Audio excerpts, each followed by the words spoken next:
aos Tessalonicenses, a primeira carta do apóstolo Paulo aos Tessalonicenses. Nós estamos estudando no capítulo 1 e chegamos já no nosso estudo até o verso 5. Eu sei que é quarta-feira, os irmãos trabalharam, estudaram, estão cansados, choveu, a chuva, o clima dá uma preguiça na gente, mas é justamente nesses momentos, quando a gente não sente a vontade, que deveríamos adorar a Ele. Amém? Amém. Ok. Primeiro aos Tessalonicenses 1, verso 5. Eu vou iniciar a leitura no verso 2, para que entendamos bem novamente o contexto. Sempre damos graças a Deus por vós todos. O apóstolo Paulo falando aos Tessalonicenses, fazendo menção de vós em nossas orações, lembrando-nos sem cessar da obra da vossa fé, do trabalho do amor e da paciência, da esperança em nosso Senhor Jesus Cristo. Diante de nosso Deus e Pai, sabendo, amados irmãos, que a vossa eleição é de Deus. Verso 5. Porque o nosso evangelho não foi a vós somente em palavras, mas também em poder e no Espírito Santo, e em muita certeza, como bem sabeis que tipo de homens fomos entre vós por vossa causa. Vou pedir para o Davi, aqui na frente, se o irmão puder se colocar em pé e orar pelo estudo, por favor. Senhor Deus, teu Pai, Senhor, obrigado por essa noite, Senhor, estar aqui, Senhor, obrigado pela oportunidade de estarmos aqui na tua casa para aprendermos mais tua palavra, Senhor. Abençoe cada irmão que está aqui, que vem com o intuito de aprender de ti, Senhor. Abençoe o pastor que dá essa lição para nós, Senhor. Amém. Eu te agradeço, Amém. Então, Paulo disse no verso 5, porque o nosso evangelho não foi a vós somente em palavras, mas também em poder e no Espírito Santo e em muita certeza. O que significa isso? Porque o nosso evangelho... Bom, primeiro nós vamos estudar o evangelho. Na verdade, a palavra evangelho significa o quê? Significa boas novas. Boas novas. Nós encontramos 10 evangelhos no Novo Testamento.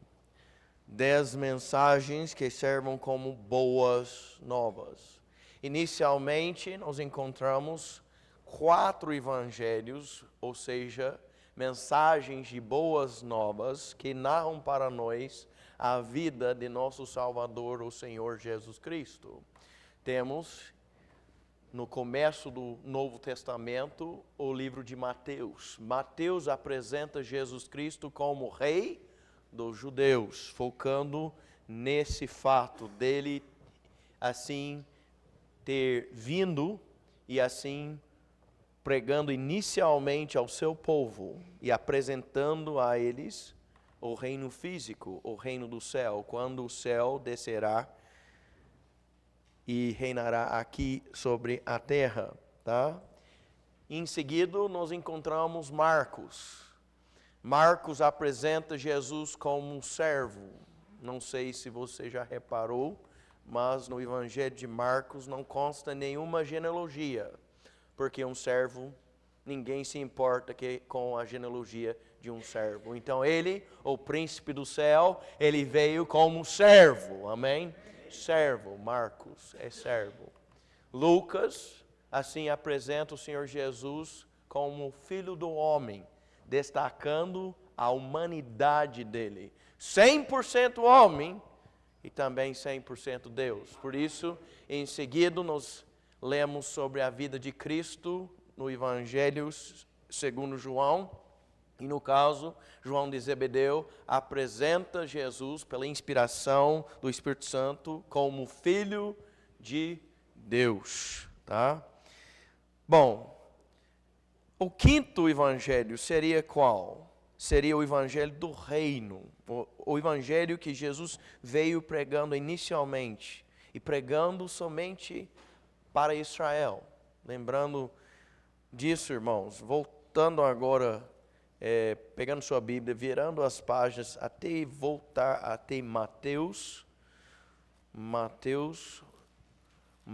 capítulo 9, Mateus 9, e o verso 9, verso 35.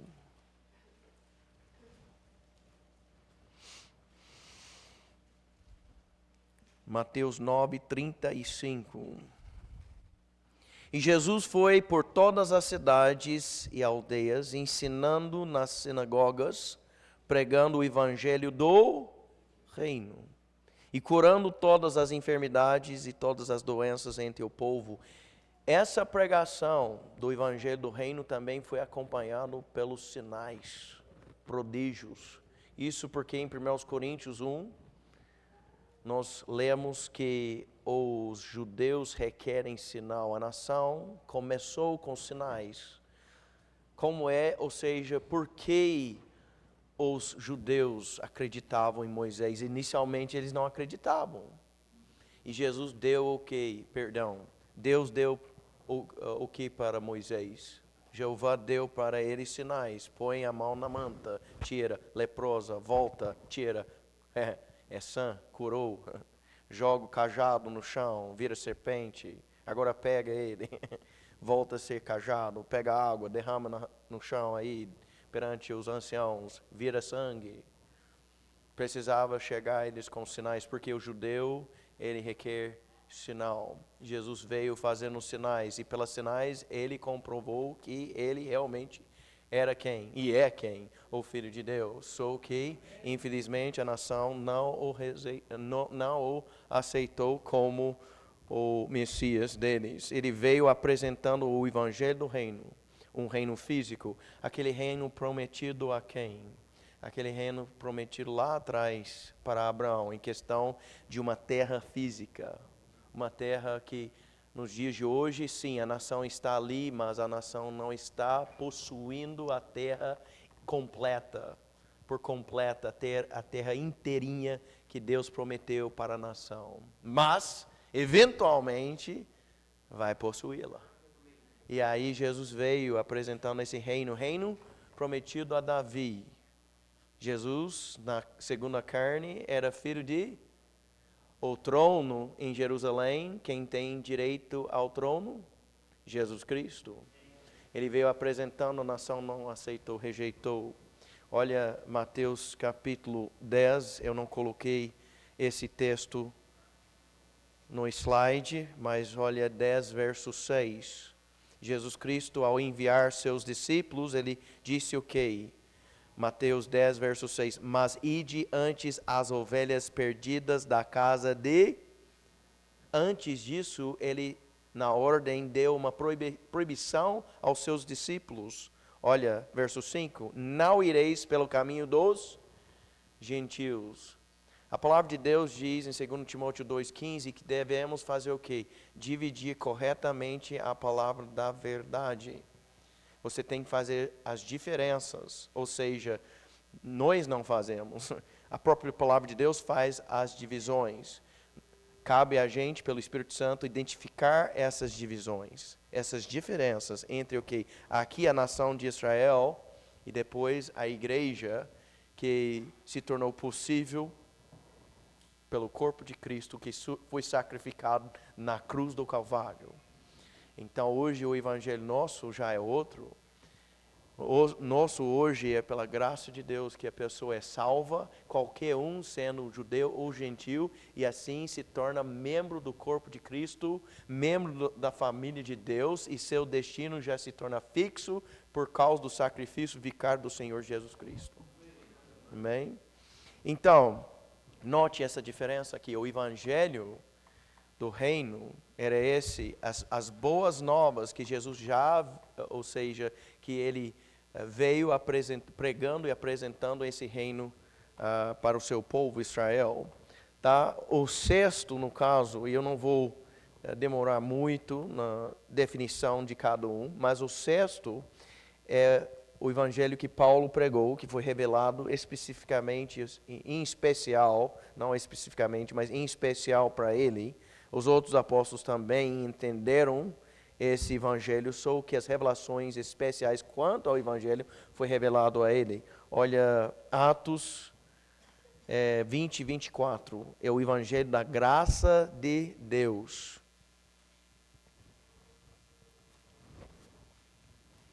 O evangelho da graça de Deus.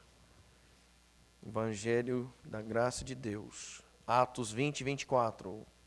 Mas nenhuma destas coisas me comove, nem valorizo minha vida para mim mesmo, para concluir com alegria a minha carreira e o ministério que recebi do Senhor Jesus para testificar do evangelho da graça de Deus. Oh, Paulo, mas como é esse evangelho? Voltando para Atos 19, olha Atos 19, por favor.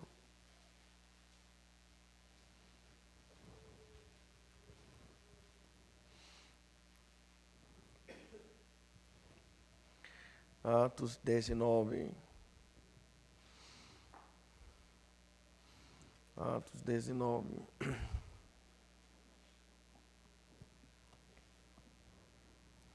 Ok, 19 não, perdão, 16. Esse também não está no slide, mas é importante. Atos 16, verso 30. E conduzindo-os para fora, disse: Senhores, o que eu devo fazer para ser salvo? O que eu devo fazer para ser salvo? E eles disseram, Paulo e Silas: Crei no Senhor Jesus Cristo e serás salvo, tu e a tua casa. Salvação pela fé. Salvação pela fé. Porque essa salvação agora é disponível, ou seja, acessível a qualquer pecador, pela graça de Deus, tá? Os demais apóstolos entenderam isso também. Olha Atos 15, na assembleia que eles tiveram para identificar isso pela revelação progressiva de Deus, nesse caso, que nós encontramos no livro de Atos. Atos 15, verso 11. Vamos começar no 9. Atos 15, 9. E não põe diferença entre nós e eles, purificando o seu coração pela fé. Tá? Entre nós e eles, entre nós os judeus, eles os gentios. 10. Agora, pois, por que tentais a Deus, pondo um jugo sobre a serviço dos discípulos, que nem nossos pais, nem nós somos capazes de carregar, em questão da lei? O jugo era em questão da lei, de colocar o povo novamente sobre a lei, acrescentando a necessidade de guardar a lei, se circuncidar para ser salvo. Olha o que eles decidiram, 11. Na verdade é o que eles entenderam. Mas cremos que pela graça do Senhor Jesus Cristo, nós seremos salvos como eles também. Nós sendo judeus, eles sendo gentios. Ou seja, salvação como que é? Porque pela graça sois salvos por meio da fé. O evangelho da graça de Deus. O evangelho que pregamos hoje em dia, tá? O sétimo, na verdade, não é um evangelho diferente, ok? Paulo usa o termo meu evangelho, meu evangelho. Olha Romanos 2, verso 16. E quando ele diz isso, ele está referindo ao evangelho da graça de Deus, mas ele está referindo a esse evangelho junto com as demais revelações doutrinárias ou teológicas que ele recebeu em relação a ele, em relação a esse evangelho da graça de Deus. Romanos 2, 16. No dia em que Deus julgar por meio de Jesus Cristo os segredos dos homens conforme o meu evangelho. tá? E ele está referindo ao evangelho como dele, porque foi ele que recebeu as revelações definitivas sobre essa questão da graça de Deus e como a pessoa pecadora é inserida em Cristo, se torna membro do corpo, não somente os judeus, mas também os gentios, e junto com isso todas as riquezas maravilhosas, as bênçãos que nós recebemos em Cristo Jesus. Rapidamente, Efésios capítulo 3, que fala um pouco sobre isso. Esse estudo dos 10 evangelhos é um estudo que necessita, né, mais tempo para você fazer, dedicar a ele. Nós estamos fazendo somente um resumo.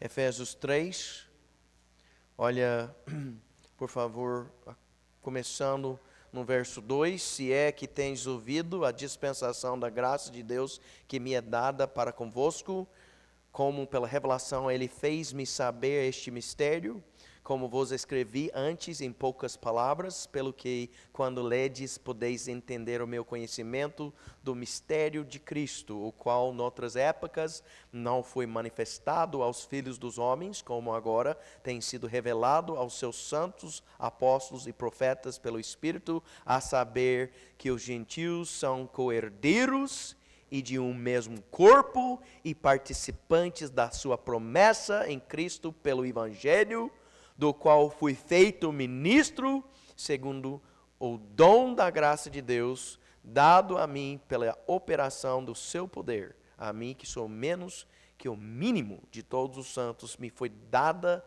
esta graça de pregar entre os gentios as riquezas incompreensíveis de Cristo. Paulo recebeu essas revelações. Então, quando ele chama o evangelho de meu evangelho, ele está referindo sim a graça de Deus, a graça salvífica de Deus, né, junto com as outras revelações, todas elas que ele recebeu, né, que tem a ver com a nossa salvação em Cristo. Tá? Oitavo seria Hebreus 4:2. Historicamente, esse é mais velho que os outros. Hebreus 4:2. Esse aparece aqui em Hebreus, no Novo Testamento, mas, na verdade, são boas novas que foram pregadas lá no Velho Testamento. E aqui o autor de Hebreus está usando, mais uma vez, para, assim, enfatizar um ponto. Hebreus 4:2. Porque para nós o evangelho foi pregado, assim também como a eles, mas a palavra pregada não lhes serviu, não estando esta misturada com a fé daqueles que a ouviram. Tá? Verso 3, para que você possa entender melhor o contexto. Porque nós que temos crido, entremos no repouso, tal como ele disse, assim como jurei na minha ira, eles não entrarão no meu repouso, embora as obras estivessem consumadas desde a fundação do mundo.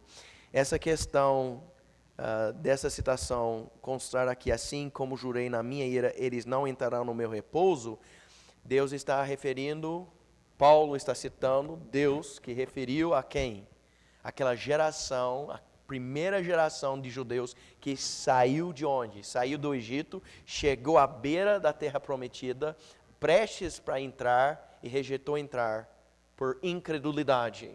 E aí o que aconteceu? Teve entre os 12 espiões, tiveram 2 que se posicionaram, se levantaram e falaram o quê? Podemos sim, podemos entrar, a vitória é nossa, por quê? Porque Deus está conosco. Boas novas, as novas de, na verdade, uma conquista militar. Deus dará para nós a terra, no caso, uma terra física, que para nós hoje pode simbolizar o céu, uma terra espiritual. Rapidamente, números, o caso original. Números 13, verso 30. Números 13, verso 30. Números 13, verso 30.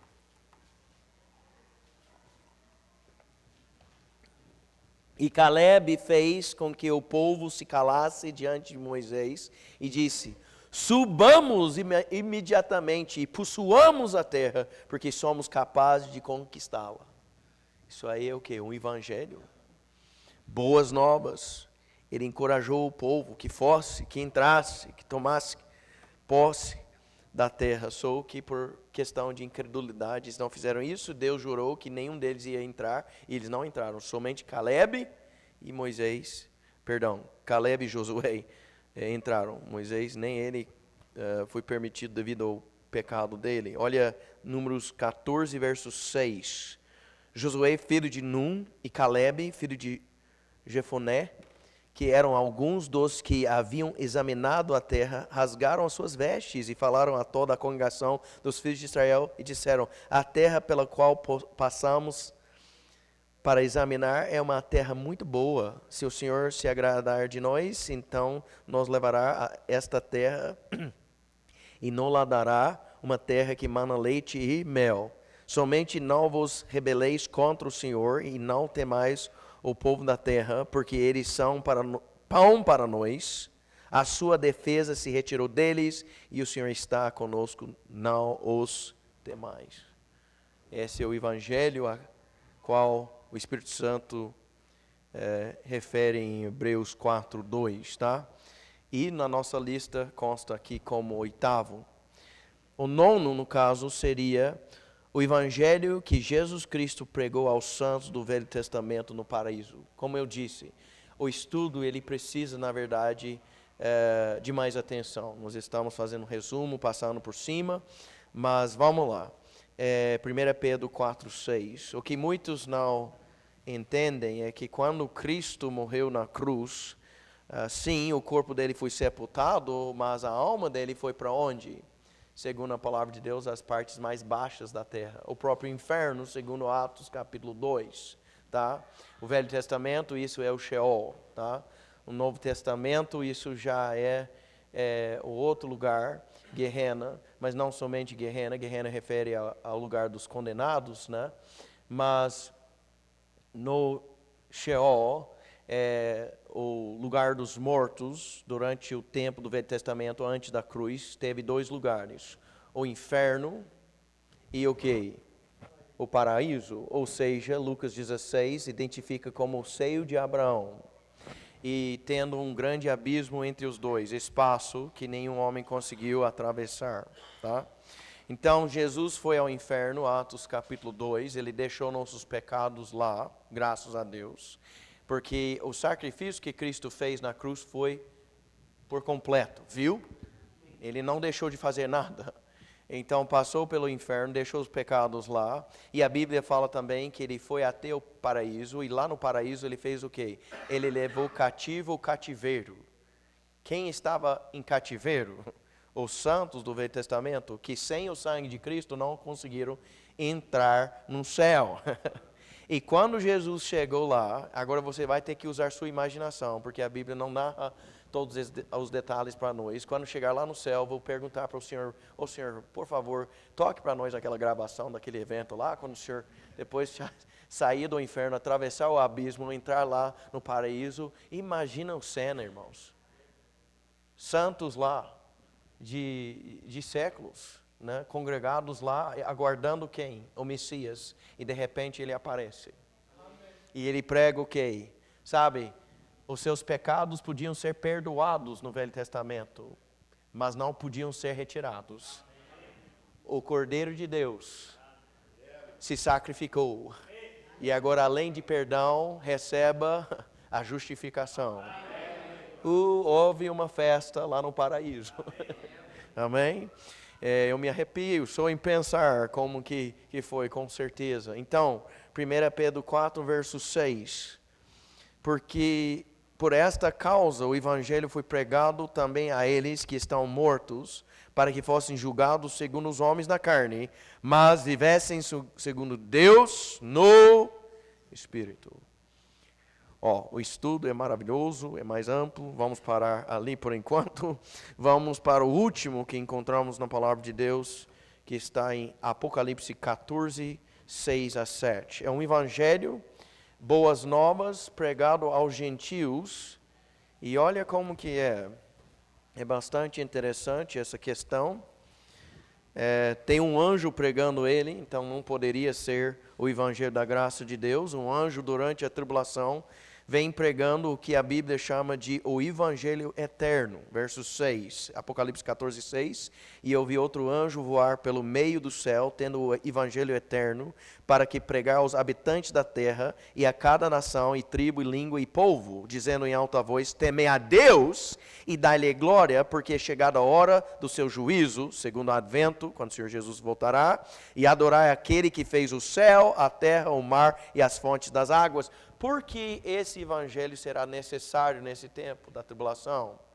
Porque o anjo vem pregando, destacando essa questão de temer a Deus e dar glória a Ele que é o Criador. Olha, volta um capítulo, Apocalipse 13, volta um capítulo 13, e note aqui que o anticristo, a besta, ele vai fazer uma imagem, e o profeta dele receberá o poder de conceder vida à imagem. Então esse será um grande ídolo. E segundo a palavra de Deus, durante a tribulação, o povo do mundo adorará a quem? A maioria adorará a esse ídolo. Então por isso esse anjo já vem pregando que é para temer a quem? O Deus Criador. Então Apocalipse 13, presta atenção por favor no verso 13. E ele fez grandes maravilhas a ponto de fazer fogo descer do céu sobre a terra e à vista dos homens, e engana aqueles que habitam na terra por meio daqueles milagres que tinha poder de fazer à vista da besta, a besta sendo o anticristo, dizendo para aqueles que habitam na terra, que eles fizessem uma imagem para a besta, que tinha sido ferido pela espada e viverá. E ele tinha poder de dar vida à imagem da besta, e que a imagem da besta poderia tanto falar quanto fazer, como que tantos quantos não adorassem a imagem da besta fossem mortos. E ele fez com que todos, tanto pequenos quanto grandes, ricos e pobres, livres e escravos, recebessem uma marca em sua mão direita ou em suas testas. Por esse motivo, o anjo pregará o evangelho eterno, avisando a terra então que, vocês estão enganados, é para temer a Deus Criador, tá? E esse é o último evangelho que nos encontramos então na Bíblia. Agora, para você ser salvo, você precisa crer no evangelho da graça de Deus, amém? Os outros são evangelhos quanto às boas novas em outros contextos, tá? Não se deve confundir isso. Voltando a 1 Tessalonicenses, capítulo 1, verso 5. Então, quando ele fala, porque o nosso evangelho, obviamente, Paulo pregava o evangelho da graça de Deus. Ele está falando sobre essa graça salvífica, o evangelho da graça de Deus. Porque o nosso evangelho não foi a voz somente em palavras, mas também em poder e no Espírito Santo. Agora ele está falando, obviamente, o contexto já comprova isso, que ele está falando de como ele junto com os demais que estavam com ele, os outros apóstolos e outros companheiros, como eles pregaram o evangelho aos Tessalonicenses. Porque o evangelho é composto de o quê? De palavras, as palavras de Deus, que são vivas e eficazes, amém? Porém, ele está falando, nós não pregamos somente em palavras. Olha, no caso, Filipenses 1, 15 a 18. Filipenses 1, 15 a 18.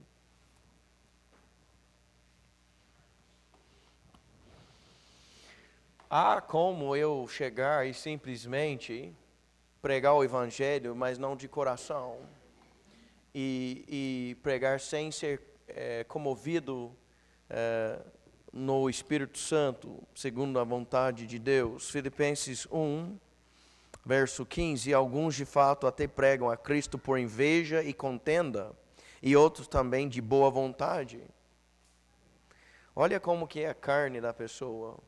A pessoa pode pregar o certo evangelho, mas pela motivação errada. Pode ser motivado por o quê? Segundo aqui, pode ser motivado por inveja ou contenda. Eu já vi isso.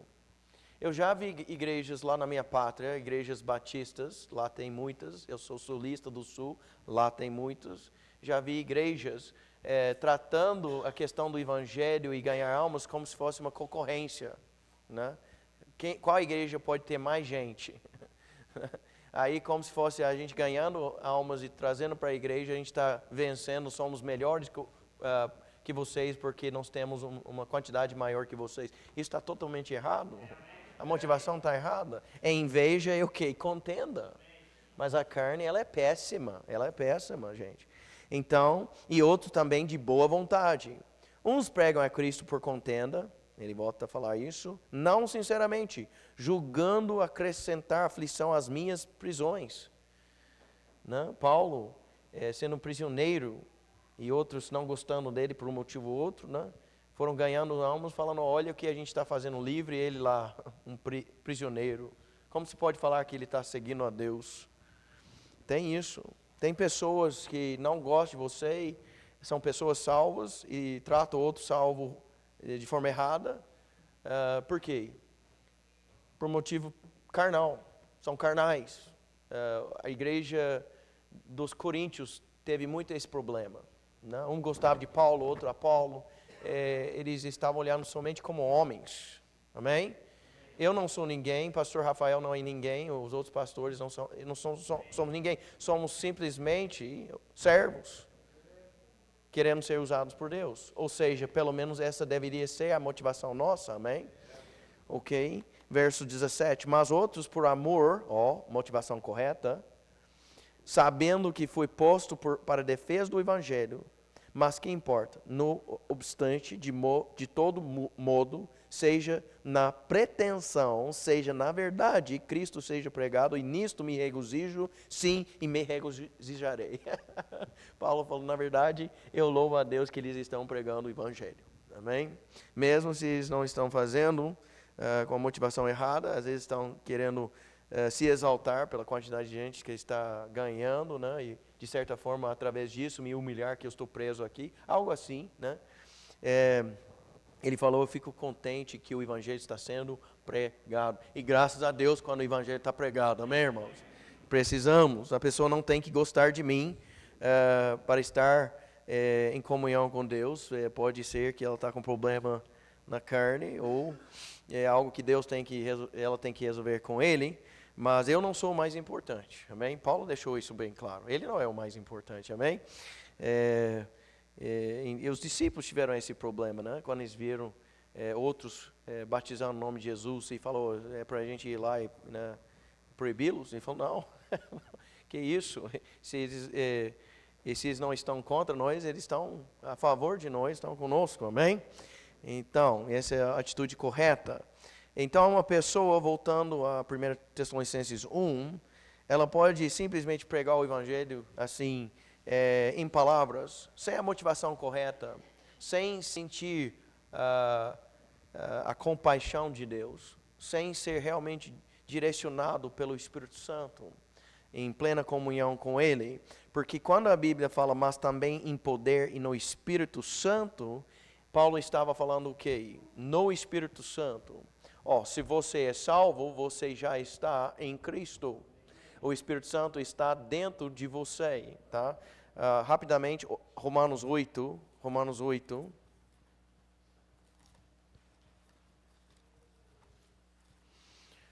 Romanos 8.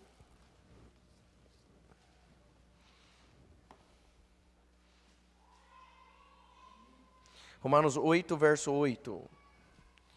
Então, os que estão na carne não podem agradar a Deus. Essa questão aqui é uma declaração teológica e Paulo está referindo àqueles que não são salvos. Então, os que estão na carne não podem agradar a Deus. Mas vós não estáis na carne, mas no Espírito. Então, você tem que discernir o uso da palavra no Espírito. Espírito Santo, E maiúscula, Espírito Santo, no Espírito. Doutrinariamente, teologicamente falando, A hora que eu aceitei Cristo, o Espírito Santo me inseriu, ele me colocou dentro do corpo do Senhor Jesus Cristo. Eu sou membro do corpo espiritual de Cristo. Eu estou no Espírito. Tá? Ele fala, mas vós não estáis na carne, mas no Espírito, se é que o Espírito de Deus habita em vós. Ora, se algum homem não tem o Espírito de Cristo, esse não é dele. Não há como você ser salvo e não ter o Espírito Santo.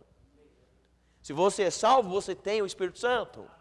De onde você pegou isso, pastor? De onde o senhor pegou isso? Peguei aqui na palavra de Deus. Acabamos de ler, tá? Então, doutrinariamente, a pessoa que aceitou Cristo está no Espírito, está no corpo de Cristo, corpo espiritual de Cristo, tá? Mas a Bíblia também usa a mesma frase de outra forma. Como assim? Olha agora Colossenses 3:5, por favor. Colossenses 3:5.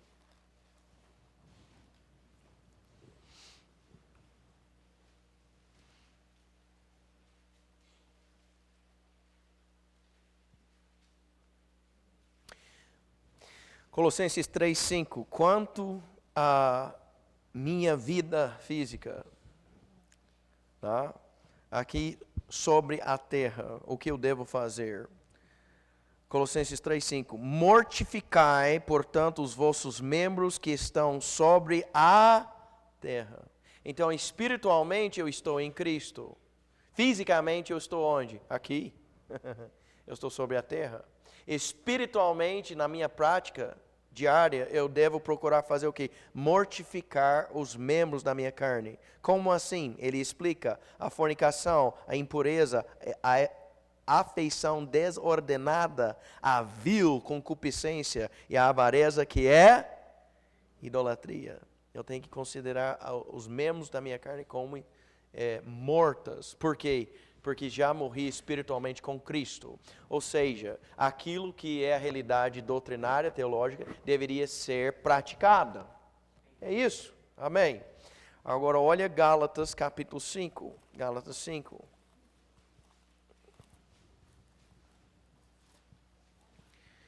Gálatas 5. E olha a frase. Gálatas 5:16. Isto vos digo, andeis no Espírito, e não satisfareis os desejos da carne. Andeis como? No Espírito. Andar no Espírito significa o quê? Verso 17. Porque os desejos da carne se opõem aos o quê? Desejos, certo? É entendido? Do Espírito. E os do Espírito, os o quê? Desejos do Espírito contra os da carne. Pois opõem-se um ao outro, a fim de que não consigais fazer o que quereis. Amém? Essa é a batalha na vida cristã. Mas, olha como andar no Espírito significa andar segundo a vontade do Espírito. Andar segundo os desejos do Espírito Santo. Amém? Então, você está no Espírito, Romanos 8. Doutrinariamente falando. Porque quando Deus olha para você hoje, Ele enxerga quem? Jesus Cristo. Graças a Deus. Mas ao mesmo tempo, sobre a terra, tu és o filho dele, e Ele quer e deseja que você o agrade. Amém? Então, aquilo que é a verdade doutrinária, você está no Espírito, deveria ser praticado, andai no Espírito. Ou seja, você deveria viver procurando se render à vontade, ou seja, aos desejos do Espírito. É assim que funciona. Então, Paulo aqui, voltando aos primeiros Tessalonicenses 1, verso 5, quando ele fala, porque o nosso evangelho, o evangelho da graça de Deus, não foi a voz somente em palavras. Nós não chegamos lá pregando-o somente por obrigação. Nós chegamos pregando-o em poder e no Espírito Santo. Nós fomos lá segundo a vontade do Espírito Santo. em harmonia com Ele. E por isso o poder dele foi manifesto entre nós. Vocês viram quem foi salvo, como foram salvos. Você viu o mover de Deus, como o povo foi salvo e cresceu, tá?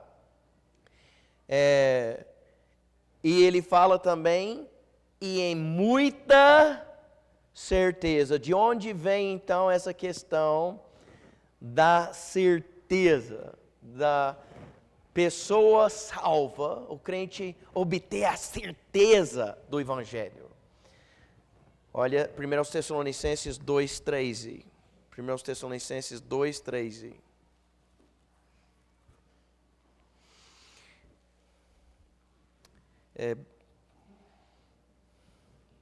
Primeiro Tessalonicenses 2:13 diz: por isso também damos graças a Deus sem cessar, porque havendo recebido de nós a palavra da pregação de Deus, a recebestes. Não a palavra de homens, mas segundo na verdade, a palavra de Deus, a qual também opera de forma eficaz entre vós, os que crestes. Porque nesse estudo bíblico, eu já citei, no mínimo 20 textos. E nós já lemos, eu acho que por volta disso mesmo, uns 20 textos. Porque é um estudo bíblico. Onde sua fé deve estar fundada? Não na palavra do pastor Mateus. Não na palavra de outro pastor líder religioso. Graças a Deus, em nada ponho minha fé, senão na graça de Jesus. E onde eu encontro a graça de Jesus? Nessas palavras, que não são palavras de homens, mas segundo na verdade, a palavra de Deus, a qual também opera de forma eficaz entre vós, os que cresces. A certeza que tenho não vem de líder religioso nenhum, vem das próprias palavras de Deus. O pastor pode começar a pregar heresia, eu tenho a verdade. Eu posso escutar uma mentira, como é que eu identifico que é mentira? Quando não combina com as palavras de Deus. Mas quando combina, eu digo amém, amém, eu estou de acordo, por quê? Não porque, essa é a minha opinião, é o meu gosto, é o que eu quero. Não, é porque veio da palavra de Deus. Não importa se eu concordo ou não. Eu já, lá nos Estados Unidos, tem um ditado. O ditado é: Deus disse, eu aceitei, e God said it, I believe it, that settles it. Deus disse, eu criei, e foi resolvido. Olha, Deus disse, já resolveu tudo. Agora, pessoalmente, para ser resolvido na sua vida, amém, você precisava crer, amém? Mas o fato de você crer ou não quer dizer que Deus não resolveu. A palavra de Deus é a palavra primeira e a última palavra. Amém? Então, os apóstolos vieram com a conduta correta, segundo a vontade de Deus, e eles pregaram as palavras de Deus, e o povo depositou sua fé onde? Nas palavras que foram lhes pregados, tá? Em muita certeza. Olha o que Paulo disse, 2 Timóteo 1:12. 2 Timóteo 1:12.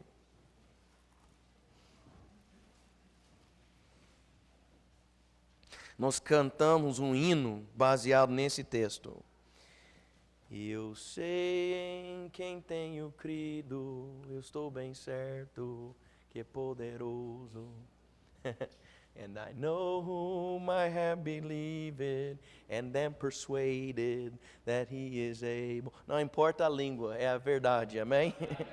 2 Timóteo 1, verso 12. Por cuja causa sofro também estas coisas, mas não me envergonho, porque eu sei em quem tenho crido.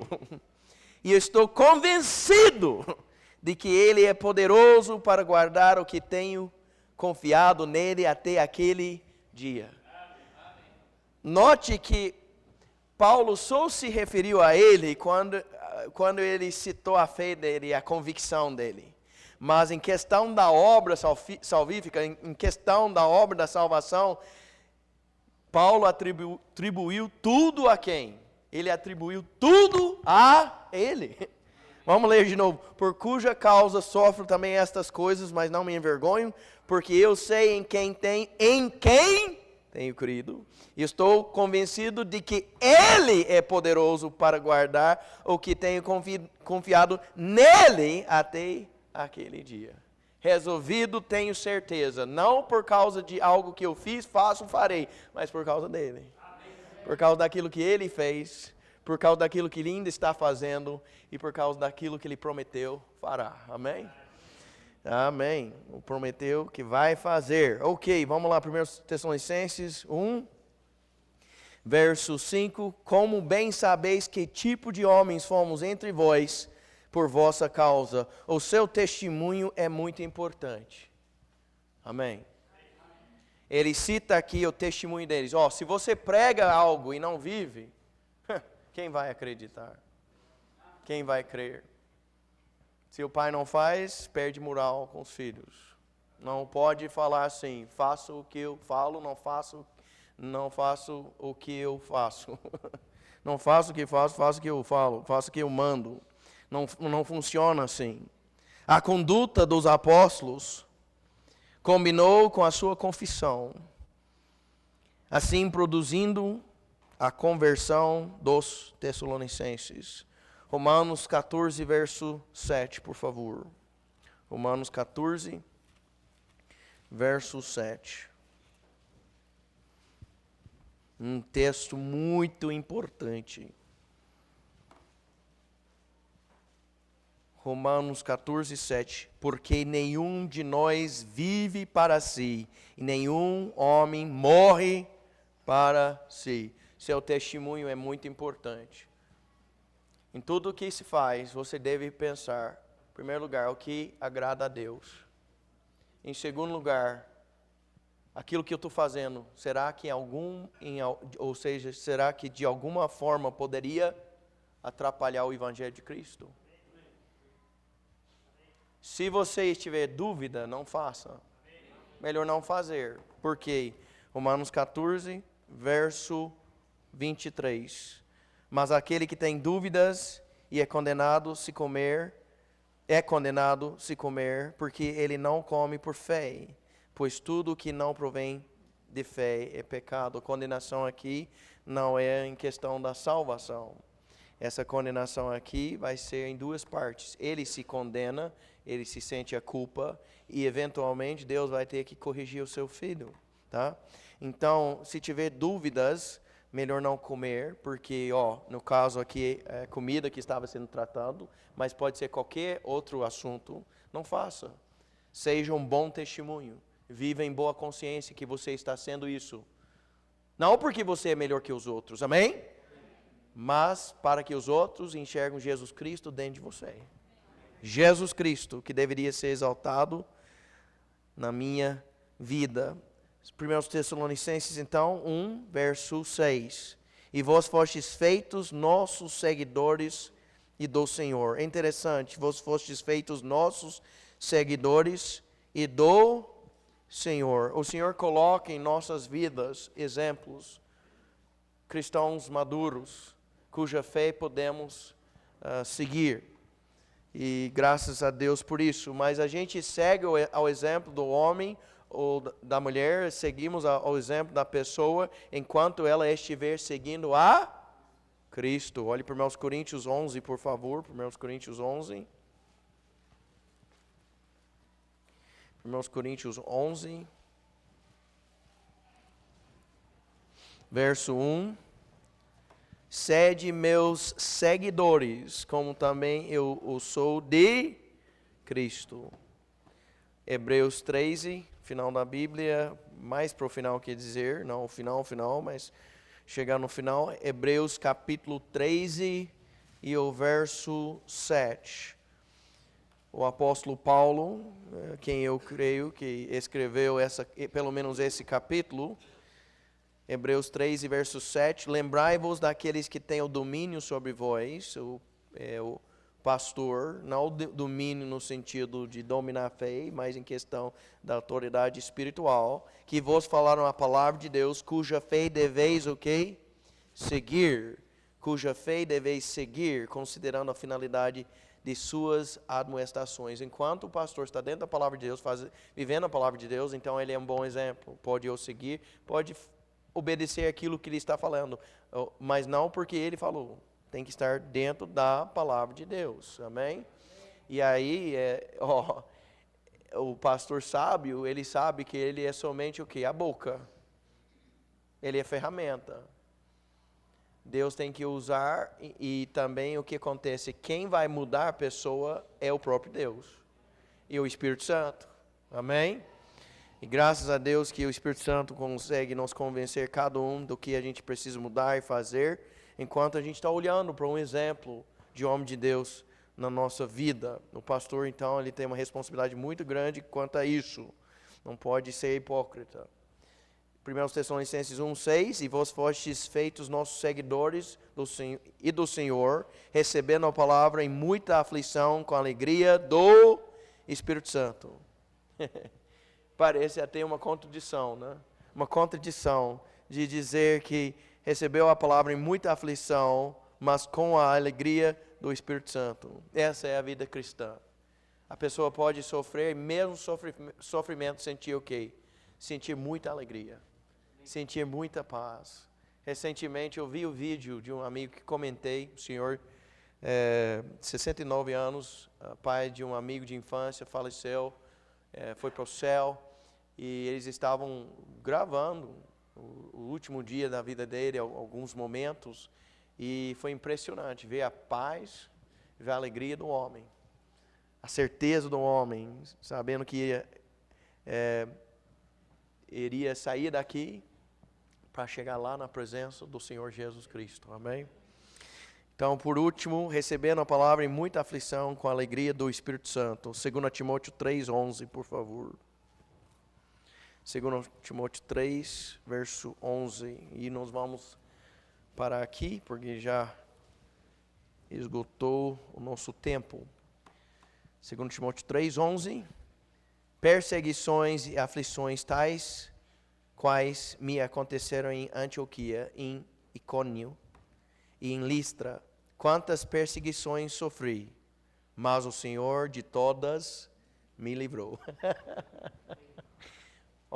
Estamos numa batalha, estamos numa luta, mas o Senhor vai nos livrar de todas. Isso é certeza.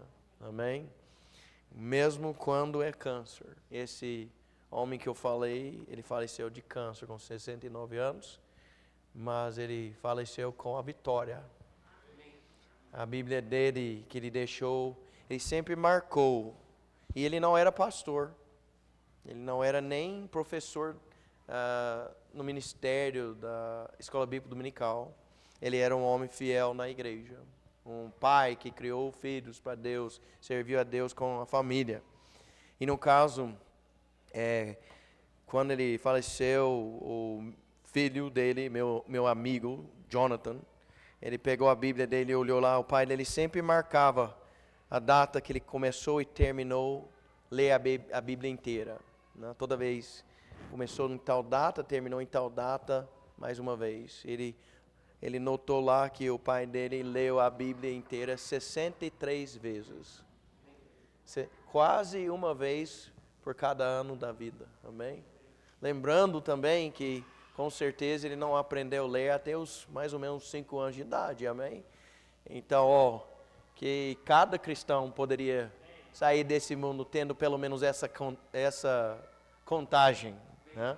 Amém. Vamos se colocar em pé, irmãos. Obrigado por sua atenção.